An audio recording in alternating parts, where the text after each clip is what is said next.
Welcome to Ryme.AI. To switch your Instagram account to a professional one, follow the steps mentioned below. On the Instagram homepage, click on the More option. Go to Settings.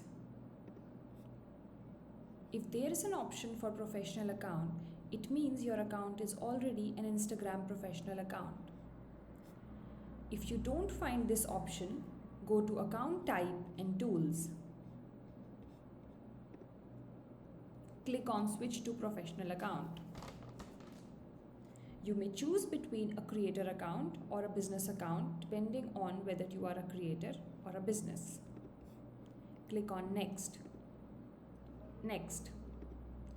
To choose a category for your content, you can type in the search bar or choose from the options presented. Click on Done.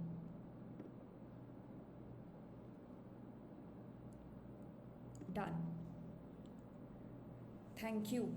Hope it helps. Contact Ryme support for any issues. Goodbye.